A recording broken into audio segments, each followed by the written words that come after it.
बिस्मिल्लाहिर्रहमानिर्रहीम। अस्सलाम वालेकुम। फर्स्ट ईयर का हम कल टॉपिक डिस्कस कर रहे थे फंक्शन। हमने फंक्शंस को डिटेल से देखा था, उसकी डेफिनेशन, उसकी एग्जांपल्स और मैथमेटिकली कैसे रिप्रेजेंट कर सकते हैं किसी फंक्शन को, और ग्राफिकल भी हम कर चुके। आज हम क्या करने जा रहे हैं, आज हम फंक्शंस की क्लासिफिकेशन देखेंगे। फंक्शंस को कितने पार्ट में क्लासीफाई किया जा सकता है। तो हमारे पास उनमें से फर्स्ट क्लासिफिकेशन का नाम है वन वन। ठीक है, वन वन को हम इंजेक्टिव फंक्शन भी कहते हैं। वन वन मैपिंग यानी वन वन फंक्शन, और इंजेक्टिव भी कहा जाता है। ठीक है, अब इसकी डेफिनेशन देखिए। एक function from A to B is said to be one one. कोई भी फंक्शन उस वक्त वन वन कहलाएगा if different elements of set A, अगर सेट ए के डिफरेंट एलिमेंट्स का डिफरेंट इमेज हो सेट बी में। हमने कल फंक्शन की डेफिनेशन में पढ़ा था कि हर जो है एलिमेंट सेट ए का उसका सेट बी में यूनिक इमेज होना चाहिए। ठीक है, लेकिन आज जो बात है वो फंक्शन की डेफिनेशन में। लेकिन वन वन फंक्शन कैसे होते हैं। वन वन फंक्शन के लिए ये ज़रूरी है कि सेट ए के हर एलिमेंट के लिए यानी डिफरेंट एलिमेंट्स के लिए डिफरेंट इमेजेस होने चाहिए। ठीक है, फॉर एग्जाम्पल अब हम लोगों ने इस तरह फंक्शन लिया था दैट ए से बी मीन्स ए से बी की तरफ जा रहा है। ये हमारे पास डोमेन थी और ये हमारे पास जो है कोडोमेन, यानी कोडोमेन और रेंज का भी कॉन्सेप्ट में दे चुकी। अब वो तो वैसे तो हम अगर set B as a whole देखें तो वो हमारे पास कोडोमेन होगी, लेकिन हम देखेंगे कि हमारा फंक्शन जो हमारे डोमेन है उसके कौन से एलिमेंट्स जो है वो सेट बी के किस किस एलिमेंट के साथ मैप्ड हो गए। तो वो जो मैप्ड फंक्शनल एलिमेंट्स यानी मैप्ड एलिमेंट्स होंगे सेट बी के, जो कि बिजी होंगे, उन्हें हम क्या कहेंगे, रेंज कहेंगे। तो अब वन वन की एग्जांपल देखें। आपके पास किस तरह डेफिनेशन कहती है कि डिफरेंट एलिमेंट सेट ए के डिफरेंट इमेजेस रखते हैं सेट बी में। उसकी एक एग्जांपल देखते हैं हम। अगर मैं कहूँ कि ये मेरे पास एक सेट ए है और ये एक सेट बी है। ठीक है, इसमें मैं 1 2 3 ए बी एंड सी, ये मैंने सेट ए ले लिया, ये सेट बी ले लिया। अब डेफिनेशन क्या कहती है कि अगर different elements of set A के जो डिफरेंट एलिमेंट्स हैं उनका सेट बी में डिफरेंट इमेज होना चाहिए। मतलब इसके लिए हमारे पास ये इमेज, ये 2 के लिए इमेज बी, 3 के लिए हमारे पास इमेज सी। अब देखिए 1 का जो इमेज है वो ए है और 2 का इमेज बी है। क्या बी ए जैसा है? नहीं ना। तो हमारे पास जो है हर एलिमेंट के लिए डिफरेंट इमेजेस हैं सेट बी में। ठीक हो गया, ये हमारे पास ऐसा फंक्शन क्या होता है, वन वन फंक्शन कहलाता है। अगर मैं कहूँ, अगर मैं एक और एग्जांपल लूँ आपके सामने। अगर मैं ए फंक्शन ए सेट ले लिया है, ए बी सी, और बी सेट मैंने ले लिया है 1 2, सॉरी जो इसमें कोई मसला नहीं, आप क्या ले रहे हो, डी ई एफ। ठीक है, एफ जी। ठीक हो गया।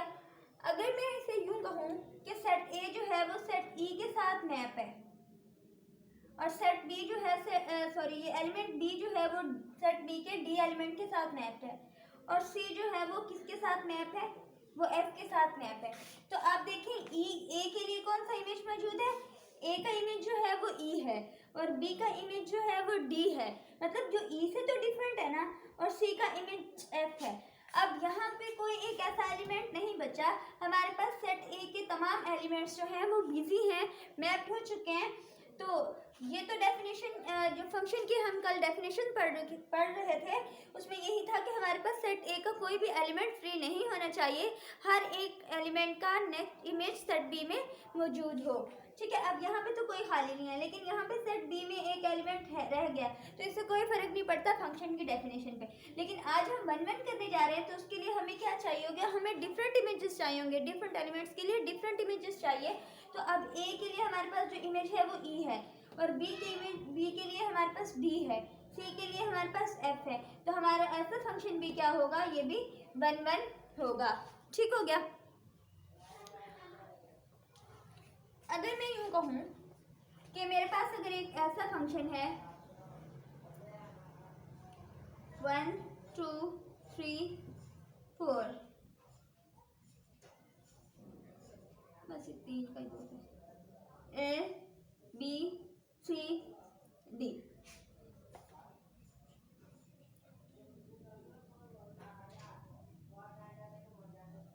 अगर मैं यूँ कहूँ कि इस तरह से मैपिंग है, अब देखिए 3 के लिए तो हमारे पास सी इमेज है, ठीक है।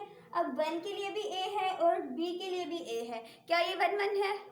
हरगिज़ ही 1 1 नहीं हो सकता। क्यों? क्योंकि अब इन दोनों एलिमेंट्स के लिए हमारे पास ये डिफरेंट एलिमेंट्स थे, इनका इमेज हमारे पास सेम आ रहा है। लेकिन हमारी डेफिनेशन क्या कहती है कि डिफरेंट एलिमेंट्स के लिए, सेट ए के डिफरेंट एलिमेंट्स के लिए हमारे पास जो सेट बी में डिफरेंट इमेज होना चाहिए। यहाँ पर डिफरेंट इमेज हमें नहीं मिल रहा, तो ऐसे फंक्शन को हम 1 1 नहीं कह सकते। तो ये हमारे पास जो है ये 1 1 नहीं है। ठीक हो गया। अब हम देखते हैं कि इसको रेज कर ले, मैथमेटिकली हम किस तरह 1 1 फंक्शन को रिप्रेजेंट कर सकते हैं। होप सो आपको ये वाली एग्जांपल समझ आ गई होंगी। अब देखते हैं अगर आप मैथमेटिकली किस तरह करते हैं। अगर हमें बताया गया हो कि डोमेन ऑफ एफ, अच्छा दो एलिमेंट, हम लोगों ने किसी भी 2 सेट्स गिवन हो हमें और कहा हो कि इस मैपिंग को एक मैपिंग डिफाइन हो, तो उसे कहा गया हो कि आप ऐसा करें कि इस मैपिंग को 1 1 प्रूव करें। तो 1 1 प्रूव करने का क्या मेथड होगा आपके पास? 1 1 के लिए हम क्या करेंगे, हम डोमेन में से कोई से 2 एलिमेंट उठा लेंगे, ठीक है। क्या करेंगे, हम एक्सेप्ट कर लिया कि x1 x2 हमने कोई भी 2 एलिमेंट्स हमने उठा लिए डोमेन ऑफ एफ से। आप जानते हैं डोमेन को, क्योंकि प्रीवियस लेक्चर में मैंने डोमेन रेंज को डोमेन को डिटेल से एक्सप्लेन किया था, ठीक है। अब x1 x2 हम लोगों ने डोमेन में से यानी ए एलिमेंट, इसमें से ए सेट में से हम लोगों ने 2 एलिमेंट्स उठा लिए, ठीक है। 2 एलिमेंट्स लेने के बाद हम लोग इनके इमेजेस को, इन दोनों एलिमेंट्स के इमेजेस क्या होंगे, x1 का इमेज f ऑफ x1 होगा और x2 का इमेज क्या होगा, f ऑफ x2। जब कल मैंने आपको फंक्शन को मैथमेटिकल रिप्रेजेंटेशन बताई थी फंक्शन की, तो मैंने आपको बताया था कि हम किसी भी एलिमेंट की इमेज को किस तरह से राइट करते हैं। एफ ऑफ एक्स तो हमें राइट करते हैं ना, यानी अगर हमारे पास, मैंने आपको ये कहा था कि अगर हमने डोमेन में से एक एलिमेंट ए लिया तो जो उसका इमेज होगा सेट बी में, वो हमारे पास एफ ऑफ ए फॉर्म में होगा, जिसको हम बी का नाम दे रहे थे। कुछ ऐसी ही बातें की थी हमने। तो सिमिलरली अगर मैं 2 एलिमेंट्स कहती हूँ मैंने डोमेन से उठाए हैं, तो जो उनके इमेजेस होंगे वो कहाँ से होंगे, सेट बी में से होंगे ना, यानी रेंज में से होंगे। उनके इमेजेस कहाँ से होंगे, रेंज ऑफ एफ, रेंज में से होंगे। ये इनके इमेजेस जो हैं वो कहाँ से होंगे, रेंज ऑफ एफ, उस फंक्शन के रेंज में से होंगे। ये फंक्शन है आपके सामने, ए से मैं इस डोमेन से मैंने 2 एलिमेंट लिए, उनके इमेजेस जो हैं वो रेंज में मौजूद हैं। और हमने क्या करना है, 1 1 प्रूव करने के लिए इन दोनों इमेजेस को, जो हमने 2 एलिमेंट्स उठाए थे, उन दोनों के इमेजेस को इक्वल रख देना है। अब यहाँ देखिए F of x1 is equal to F of x2, इनके इमेजेस को हमने क्या रखना है, हमने इक्वल रख देना है, ठीक है।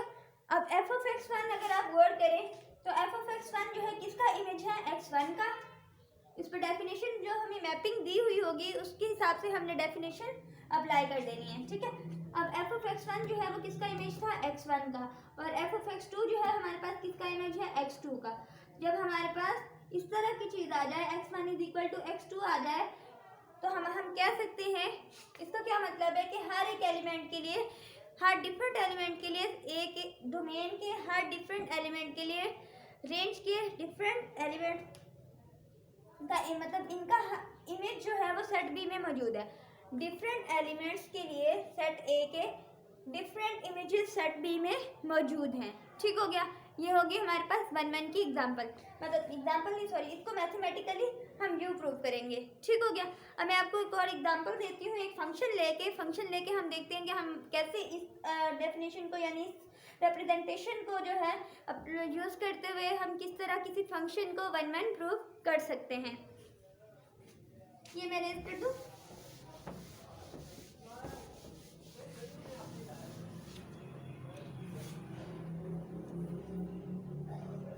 अगर मैं एक मैपिंग ले रही हूँ,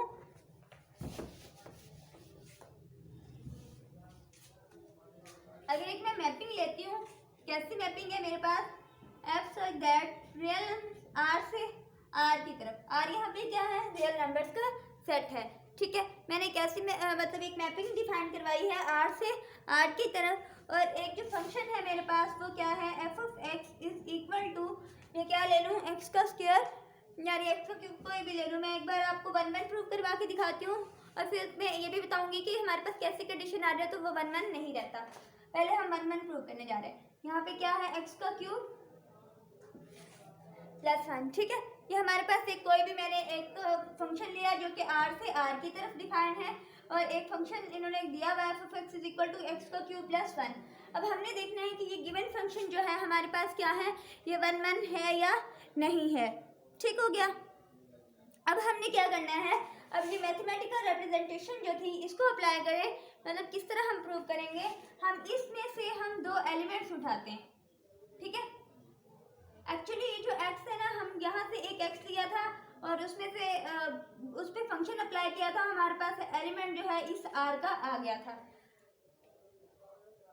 ठीक है। अब हम कैसे करेंगे, ये हमें फंक्शन गिवन है, हम 2 एलिमेंट्स ले लेंगे डोमेन में से। अब हमारे पास जो डोमेन है वो क्या है, ये वाला r है, ये हमारे पास डोमेन, इस डोमेन में से हम कोई भी 2 एलिमेंट्स उठा लेते हैं। लेट किया कि x1 और x2 जो है वो हम लोगों ने किस में से ले लिए, हमारे पास यहाँ पर डोमेन r है तो r में से हमने 2 एलिमेंट्स उठा लिए, ठीक है। अब हमने सेकंड स्टेप में क्या करना है, उनके इमेजेस को इक्वल रखना है। क्या करना है, हमने उनके इमेजेस को इक्वल रखना है। अब देखें x1 का इमेज क्या होगा, वो f ऑफ x1 होगा और इज इक्वल टू x2 का इमेज क्या होगा, हमारे पास f ऑफ x2 होगा। अब हमने f ऑफ x1 और f ऑफ x2 इन दोनों, ये हमारे पास x1 और x2 के इमेजेस हैं, इन दोनों इमेजेस को हमने क्या रखा है, वो इक्वल पुट कर लिया। अब आपको पता है, आपको ये बताया गया है फंक्शन कि f of x is equal to this, आपको ये चीज़ गिवन है। f ऑफ x जो है किसके बराबर है, x का क्यूब प्लस 1। अगर हम x1 कहेंगे तो f ऑफ x की वैल्यू इसके बराबर है, तो f ऑफ x1 की क्या होगी, जहाँ भी x होगा वहाँ पे हम 1 पुट कर देंगे। बाय डेफिनेशन x का क्यूब, x1 का cube plus 1 is equal to f of x2 की, मतलब यहाँ पे f ऑफ x है, x की जगह हम अगर 2 लगा दें, क्योंकि ये पूरी रियल नंबर, पूरे सेट ऑफ रियल नंबर पे डिफाइन है ना, तो पूरे जो सेट ऑफ रियल नंबर में हमारे पास पता नहीं कितने इनफाइनाइट नंबर्स हैं, तो हम इनमें से कोई भी नंबर जो हमने चूज किया x1 x2 उन पे ये वाली मैपिंग अप्लाई करवाएंगे, ये वाला फंक्शन, ठीक है। मतलब ये डेफिनेशन हमें गिवन है। f ऑफ x2 क्या है, अब यहाँ पे आएगा x2 का क्यूब प्लस का 1, ठीक हो गया।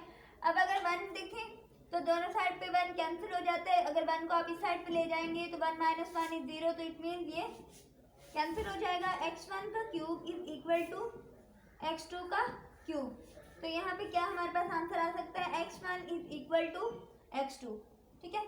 अब देखें हमने डेफिनेशन अप्लाई की थी, जिस तरह हम लास्ट में हमारे पास जो रिजल्ट आ गया x1 is equal to x2, यहाँ पे भी x1 is equal to x2 answer आ रहा है। तो हम कह सकते हैं कि ये जो हमारे पास गिवन फंक्शन है वो क्या है, ये 1 1 फंक्शन है। कैसा फंक्शन है, 1 1 फंक्शन है, ठीक हो गया। अब एक और एग्जांपल लेती हूँ, मैं देखती हूँ कि वो फंक्शन भी 1 1 है या नहीं।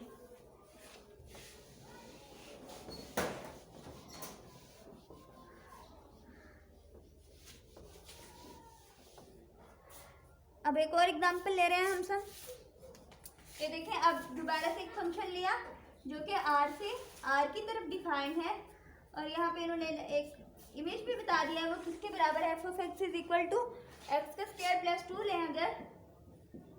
अब हम सबसे पहले हमें ये कहा गया है कि ये चेक करें कि ये 1 1 है या नहीं है, तो 1 1 चेक करने के लिए हम सबसे पहले क्या करेंगे, डोमेन में से 2 एलिमेंट्स उठाएंगे और उनके इमेजेस को इक्वल रखेंगे।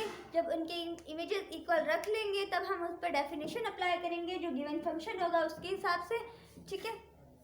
डेफिनेशन अप्लाई करने से हमारे पास जो है आंसर लास्ट में हमें बता देगा कि हमारे पास जो गिवन फंक्शन जो हमसे पूछा गया है वो 1 1 है या नहीं है। अब क्या करेंगे, यहाँ पे लेट किया कि हमने x1 एंड x2 कोई भी 2 एलिमेंट्स, हमारे पास डोमेन r है, इस r में से हमने 2 एलिमेंट्स ले लिए। अब इनके इमेजेस जाहिर सी बात है कि वो हमारे पास रेंज में से ही होंगे, तो इस x1 का इमेज क्या होगा, f ऑफ x1 और x2 का इमेज क्या होगा, f ऑफ x2। वो कहाँ से बिलोंग करेंगे, रेंज में से करेंगे, दूसरे इस r में से करेंगे, ठीक है। अब हमने मुताबिक इनके इमेजेस को इक्वल रख लेंगे। f(x1) is equal to f(x2), ठीक है। अब f(x1) की क्या डेफिनेशन है, x का square plus 2 is equal to x2 का स्क्वायर प्लस 2। आप क्या करेंगे, 2 दोनों साइड पे पॉजिटिव है, अगर एक कोई साइड पे ले आए तो वो नेगेटिव का हो जाएगा, कैंसल आउट। तो अब क्या करना है, x1 का square is equal to x2 का स्क्वायर। आपको पता है जब हम खुद से स्क्वायर रूट लेते हैं तो साथ हमारे पास क्या आता है, प्लस माइनस भी आता है। तो अगर हम इसका स्क्वायर रूट खत्म करना चाहें दोनों साइड पे, तो हमारे पास जो आंसर आएगा x1 का square is equal two plus minus x2 का स्क्वायर आ जाएगा, ठीक है। ये इससे कैंसिल तो हो जाएगा क्योंकि हमारे पास बचेगा x1 is equal two plus minus x2। अब देखिए, अब यहाँ पे ये बात है, क्या ये हमारे पास इस तरह की कंडीशन है, मतलब x1 is equal to x2 आया, नहीं आया। यहाँ पे प्लस माइनस x2 आ रहा है, तो हमारे पास ये क्या है, 1-1 फंक्शन नहीं है। क्यों 1-1 नहीं है, क्योंकि एक बार हमें ये आंसर पॉजिटिव देगा और एक बार आंसर नेगेटिव देगा, ठीक है। तो ऐसे फंक्शन को हम, ये 1-1 फंक्शन नहीं है, ठीक हो गया। अब हम क्या करने जा रहे हैं, अब मैं आपको कुछ और बातें हैं जो 1-1 फंक्शन से रिलेटेड वो बताती चलूँ कि हमारे पास एक लीनियर फंक्शन जो होता है वो हमेशा 1-1 होता है। अगर एक लीनियर फंक्शन जो होता है वो हमेशा हमारे पास 1-1 होता है। उसके अलावा जिस तरह अगर फॉर एग्जाम्पल इस तरह का कोई फंक्शन आ जाए, तो x equal to ax plus b, ठीक है, इस तरह का कोई फंक्शन हो हमारे पास, तो वो हमेशा क्या होता है, ये ऑलवेज लीनियर, ये लीनियर फंक्शन है, ये क्या है, लीनियर फंक्शन है, और ये हमेशा क्या होता है, ये 1-1 होता है। हाँ, लीनियर फंक्शन जो है हमारे पास क्या होता है, 1-1 होता है। आप कहते हैं कि अगर हमारे पास एक कॉन्टिन्यूस फंक्शन हो, अगर कोई हमारे पास क्या हो, कंटिन्यूस फंक्शन हो, कंटिन्यूस फंक्शन मतलब अगर हम लोग उसका डेरिवेटिव लें, dy/dx करें, ठीक है, अगर वो ग्रेटर इक्वल 0 हो, या dy/dx करें वो लेस इक्वल 0 हो, तब हमारे पास क्या होता है, या तो वो यहाँ पे देखें dy/dx ग्रेटर इक्वल टू 0, इसका मतलब है ये कॉन्स्टेंटली इंक्रीजिंग फंक्शन है। ये क्या है, मतलब ये बिना घटे बढ़ता जाएगा हमेशा। इसमें इसका आंसर जो है वो क्या देगा, हमें पॉजिटिव आंसर देगा। और ये dy/dx जो है ये क्या है, वो डिक्रीजिंग फंक्शन है, वो क्या है, डिक्रीजिंग फंक्शन है, और ये हमेशा हमें आंसर जो है वो क्या देगा, नेगेटिव आंसर देगा, ठीक है। अगर फॉर एग्जांपल इसकी जितनी भी हम वैल्यूज जो है वो पुट करते जाए, हम जितने भी आंसर निकालें, हमारे पास हमेशा आंसर जो है वो नेगेटिव आएगा डिक्रीजिंग इस तरह के फंक्शन में। अगर dy ऐसा कंटिन्यूस फंक्शन जो dy/dx लेस इक्वल 0 हो, और पॉजिटिव अगर जो ग्रेटर इक्वल 0 हो यानी पॉजिटिव हो, तो वो हमेशा इंक्रीजिंग फंक्शन होता है। और ऐसा फंक्शन जो हमेशा इंक्रीजिंग हो और हमेशा डिक्रीजिंग हो, ठीक है, ऐसा फंक्शन जो हमेशा से इंक्रीजिंग हो या हमेशा डिक्रीजिंग हो, ऐसा फंक्शन भी 1-1 होता है, ठीक है। कोई ऐसा फंक्शन हो जो कभी इंक्रीज यानी कभी पॉजिटिव वैल्यू दे, कभी नेगेटिव वैल्यू दे, कभी पॉजिटिव दे, कभी नेगेटिव दे, इस तरह का जो फंक्शन होता है वो हमारे पास 1-1 नहीं होता। ये आपने 2 पॉइंट जो है वो याद रखने होंगे, ठीक है। अब अगर देखें, आप चाह रहे हो कि इंक्रीजिंग फंक्शन किस तरह का, तो इंक्रीजिंग फंक्शन की अगर मैं आपको मिसाल दूं, यहाँ पे होगा अगर f(x) इज इक्वल टू, अगर x का क्यूब प्लस 4 करती हूँ मैं, सॉरी हाँ 4 x का क्यूब प्लस 4, ठीक है, ये मैंने एक फंक्शन लिया और मैं इसका डेरिवेटिव ले लेती हूँ, तो dy/dx करूँगी, इसका डेरिवेटिव लूँगी तो मेरे पास क्या आ जाएगा, 3x का स्क्वायर आ जाएगा, और 4 कांस्टेंट है, कांस्टेंट का डेरिवेटिव 0, 3x का स्क्वायर। अब यहाँ पे x की वैल्यू आप कुछ भी पुट करें, हमारे पास x का स्क्वायर है ना, यहाँ पे क्या है, x का स्क्वायर है, आप चाहे नेगेटिव वैल्यू पुट करें या पॉजिटिव वैल्यू पुट करें, आपको आंसर तो पॉजिटिव ही मिलेगा। तो यहाँ पे हम क्या करेंगे, ये हमें हमेशा पॉजिटिव ही आंसर देगा। तो ऐसे फंक्शन जो हैं जो हमेशा इंक्रीजिंग हो, तो ऐसे फंक्शन हमारे पास 1-1 होते हैं। हाँ, अगर कोई ऐसे फंक्शन हो जो हमेशा डिक्रीजिंग हो, हर वैल्यू पुट करने पे हमें आंसर नेगेटिव दें, तो वो भी हमारे पास वन वन फंक्शन ही होते हैं। ठीक हो गया। अगर मैं ये कहूँ कि अगर मेरे पास एक फंक्शन है F of X is equal to X का स्क्वायर प्लस 2, ठीक है, कोई भी मैंने फंक्शन ले लिया, एक्स का स्क्वायर प्लस 2 ले लेती हूँ, तो अगर मैं इसका डेरिवेटिव लेती हूँ तो मेरे पास क्या आएगा, डेरिवेटिव 2x आ जाएगा। क्या आएगा, 2x आ जाएगा। 2 कांस्टेंट है, उसका डेरिवेटिव 0 है। यहाँ पे मेरे पास फंक्शन की वैल्यू 2x है। अब मैं x में 1 पुट करती हूँ तो मुझे मतलब पॉजिटिव वैल्यूज पुट करती हूँ तो आंसर पॉजिटिव देता है, ठीक है। अगर मैं नेगेटिव वैल्यूज उसमें पुट करती हूँ तो मुझे आंसर नेगेटिव मिलता है। कैसे, आप देखें, ये एक पॉजिटिव वैल्यू भी देगा और एक मुझे ये नेगेटिव वैल्यू भी देगा। देखिए अगर मैं इसमें 2 इंटू एक्स की जगह मैं 2 रखती हूँ, ये पॉजिटिव वैल्यू, आंसर 4 मिल रहा है, तो ये मेरा, इसको क्या मतलब है, ये इसने मुझे पॉजिटिव वैल्यू दी है। अगर मैं 2 इंटू -2 रखती हूँ तो ये मुझे आंसर माइनस में दे रहा है, तो इसको क्या मतलब है, इसने मुझे नेगेटिव वैल्यू दी है। तो ऐसा फंक्शन जो कि कभी पॉजिटिव वैल्यू दे, कभी नेगेटिव वैल्यू दे, कभी पॉजिटिव दे, कभी नेगेटिव दे, तो ऐसा फंक्शन हमारे पास वन वन नहीं हो सकता। तो ये फंक्शन हम इसे वन वन नहीं कह सकते। ठीक हो गया। बस ये याद रखना है कि हमारे पास जितने भी लीनियर फंक्शंस होते हैं वो वन वन होते हैं। उसके अलावा ऐसे फंक्शन जो ऐसे कॉन्टिन्यूस फंक्शन या अगर वो हमें हमेशा से पॉजिटिव वैल्यू दे तो भी वन वन, अगर वो हमेशा से नेगेटिव वैल्यू दे यानी डिक्रीजिंग हो तब भी वो वन वन। अगर ऐसा फंक्शन हो जो कभी बढ़ रहा हो कभी कम हो रहा हो, यानी कभी पॉजिटिव वैल्यू दे रहा हो कभी नेगेटिव वैल्यू दे रहा हो, तो ऐसे फंक्शन को हम वन वन नहीं कह सकते। ठीक हो गया। ये हमारा तकरीबन वन वन का तो काम हुआ कंप्लीट। अब चलते हैं हमारे पास ऑन टू फंक्शन पे। अब हमारे पास है onto function. Onto का दूसरा नाम हमारे पास क्या होता है, सर्जेक्टिव फंक्शन भी इसे कहा जाता है।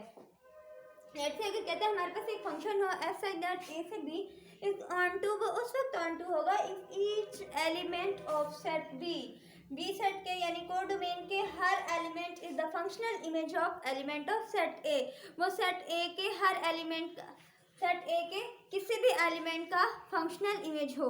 यहाँ डेफिनेशन पे अगर गौर करें तो यहाँ क्या कहा जाता है, each element of set B के सारे एलिमेंट्स जो हैं, जितने भी एलिमेंट सेट बी में मौजूद हैं वो सारे के सारे मतलब बिजी होने चाहिए, उनका वो फंक्शनल इमेज हो सेट ए के किसी भी एलिमेंट के।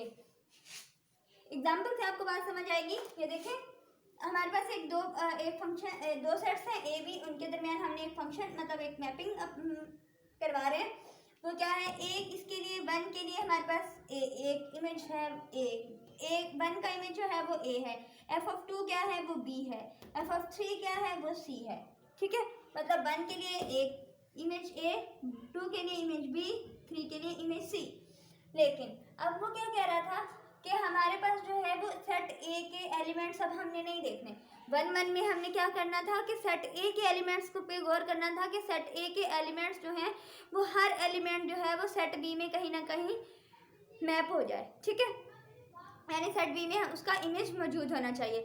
लेकिन अब जो बात है ऑन टू में यानी सर्जेक्टिव में, सर्जेक्टिव का क्या कहने का मतलब है कि हमारे पास सेट बी पे गौर करेंगे। सेट बी में कोई भी एलिमेंट जो है वो फ्री नहीं होना चाहिए। ठीक है, अब देखिए सेट बी के लिए एक एलिमेंट ए है, इसका प्री इमेज कहाँ पड़ा हुआ है, सेट ए में मौजूद है। अब ये देखिए बी है, इसका प्री इमेज जो है हमारे पास सेट ए में मौजूद है। अब सी जो है इसका हमारे पास प्री इमेज सेट ए में मौजूद है। इसका क्या मतलब हुआ कि ये फंक्शन हमारा जो है, ये फंक्शन अगर गौर करें तो हमारे पास सेट ए के भी सारे एलिमेंट्स बिजी हैं, सेट बी के भी सारे एलिमेंट्स बिजी हैं। हर एक के लिए जो है वो एक इमेज मौजूद, सेट ए के हर एलिमेंट के लिए सेट बी में इमेज मौजूद है और सेट बी के भी सब एलिमेंट्स के लिए जो है वो प्री इमेज ए में मौजूद है। तो ऐसे सेट को हम इसको वन वन भी कह सकते हैं, बल्कि कहते हैं ये वन वन भी है और हमारे पास ये ऑन टू भी है। ठीक है, ये वाला फंक्शन हमारे पास वन वन भी है और ऑन टू फंक्शन भी है। ठीक है, मतलब हाँ वन वन, ये वाला जो फंक्शन है ये मैपिंग है, ये वन वन भी है और ऑन टू भी है। ठीक है, अगर हम इस मैपिंग पे चलते हैं, इस मैपिंग पे जाके देखते हैं, वन के लिए इमेज ए मौजूद है, 2 के लिए इमेज बी मौजूद है, 3 के लिए इमेज बी मौजूद है, 4 के लिए सी मौजूद है, 5 के लिए डी मौजूद है। अगर हम अपनी 1-1 वाली डेफिनेशन को 1-1 फंक्शन की डेफिनेशन को रिकॉल करें तो फिर हम देख सकते हैं अगर हमारे पास सेट ए के तमाम एलिमेंट्स बिजी हैं, यानी वो सब के सब जो है वो मैपिंग बना रहे हैं, मैप्ड हो रहे हैं। लेकिन अगर हम ये देखें हमारी डेफिनेशन क्या कहती थी कि एलिमेंट जो है डिफरेंट एलिमेंट सेट ए का डिफरेंट एलिमेंट सेट बी में रखे तब, ठीक है।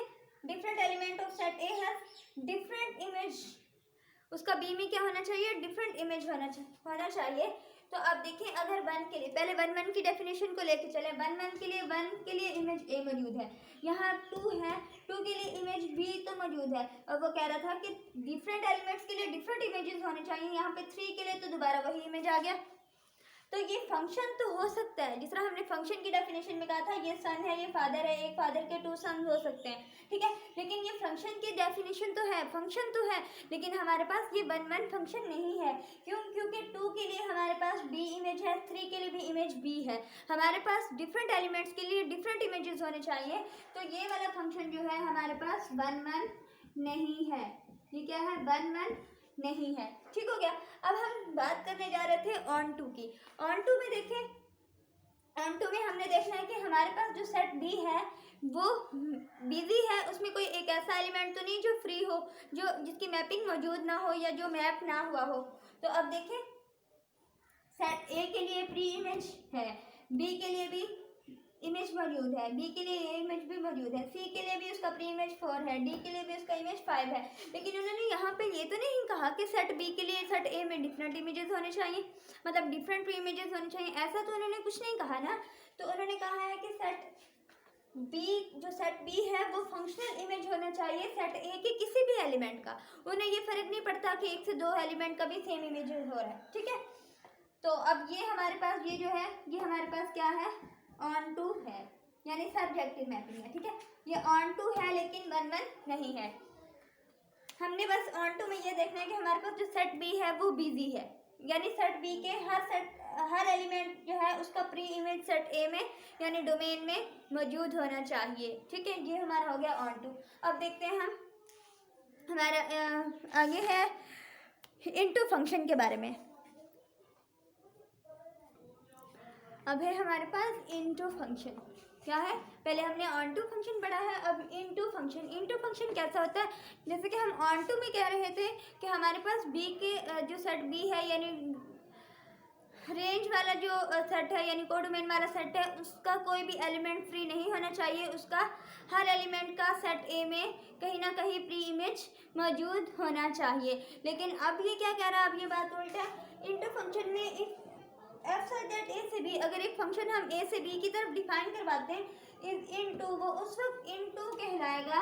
वो क्या कहलाएगा? इनटू कहलाएगा if at least 1 element of set B का कोई एक, if at least 1 element of set B का कोई भी एक, कम से कम कोई एक ऐसा element is not the functional image of any element of set A.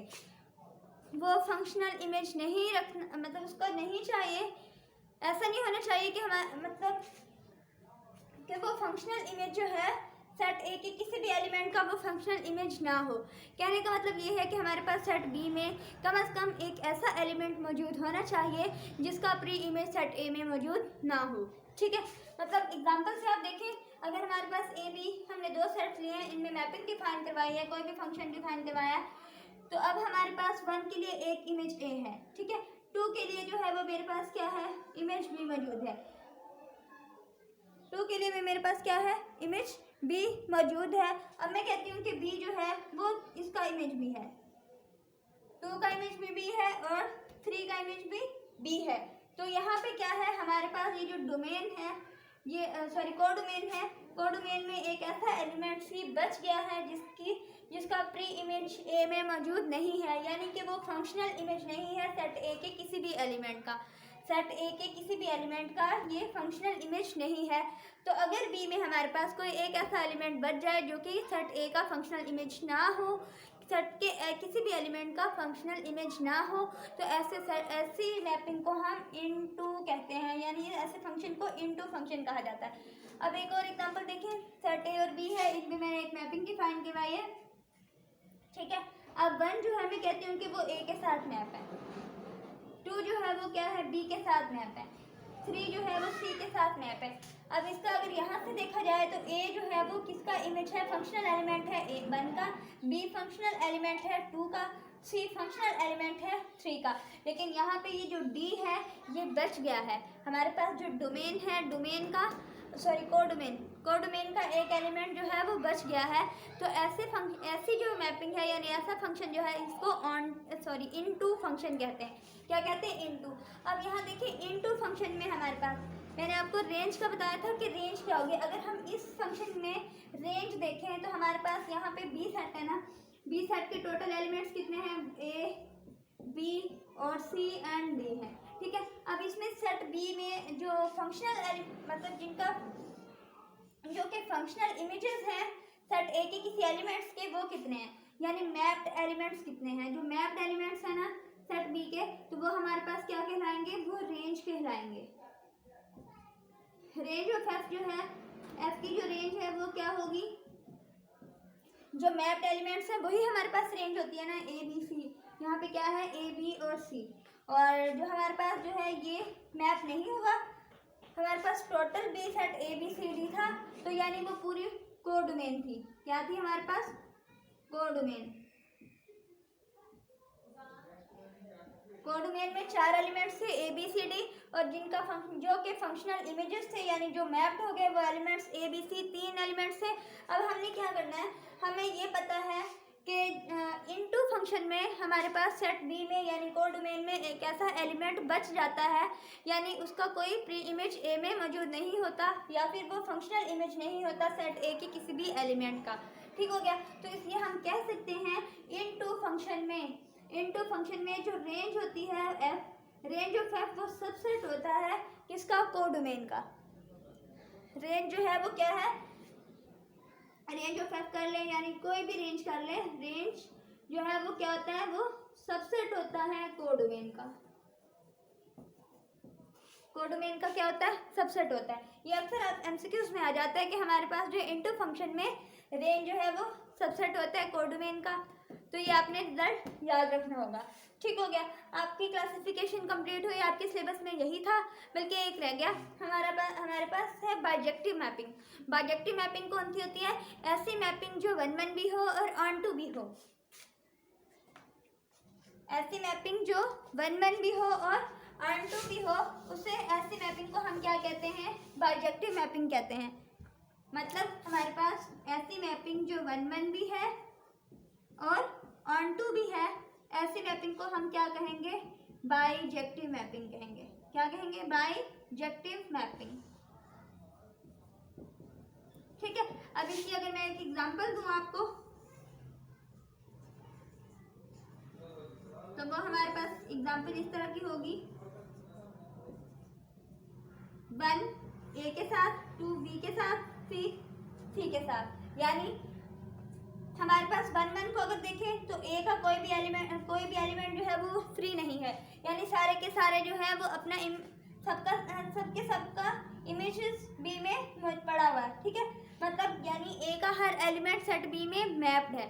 अगर सेट, ये तो होगी हमारी 1-1 की डेफिनेशन। अगर हम मतलब डिफरेंट एलिमेंट्स के लिए डिफरेंट इमेजेस पड़े हुए हैं आपके सामने, 1 के लिए ए है, 2 के लिए बी है, 3 के लिए सी है, यानी हर डिफरेंट एलिमेंट के लिए हमारे पास डिफरेंट इमेजेस बी सेट में मौजूद हैं। अब अगर हम ये 1-1 की डेफिनेशन होगी, अगर हम अब ऑन-टू की डेफिनेशन देखें तो ऑन-टू में उन्होंने कहा था कि हमारे पास सेट बी जो है वो सारे का सारा बिजी होना चाहिए, उसमें कोई भी एलिमेंट फ्री नहीं होना चाहिए। यानी कि सेट बी जो है, सेट बी में जितने भी एलिमेंट्स हैं वो उन सबका प्री इमेज ए में मौजूद हो। ए का प्री इमेज 1 है, बी का प्री इमेज 2 है, सी का प्री इमेज 3 है। तो इसका क्या मतलब है? ऐसी मैपिंग जो है ये 1-1 भी है और ऑन-टू भी है, तो ऐसी मैपिंग को हम क्या कहेंगे? ये बाइजेक्टिव मैपिंग है। क्या है? Bijective mapping. तो ये हमारा फंक्शन से रिलेटेड जितना काम था, ये कॉन्सेप्ट बेसिक जो हमने कंप्लीट कर लिया, ठीक है। इंशाल्लाह अब हम एक्सरसाइजेस करेंगे। ये हमने जो फंक्शन पढ़ा है ना, ये शायद अब इस लेवल पे तो आपके इतने काम ना आए, लेकिन ये हमेशा ज़िंदगी में सारी ज़िंदगी साथ साथ चलता रहेगा। ठीक है, आपने इसको अच्छे से अंडरस्टैंड करना है। तो इंशाल्लाह प्रैक्टिस कीजिएगा। अगर फिर भी कोई कन्फ्यूजन हुई तो आप कमेंट करके पूछ सकते हैं, इंशाल्लाह मैं आपको ज़रूर जवाब दूँगी। अब के लिए इजाज़त दीजिए। अल्लाह हाफ़िज़।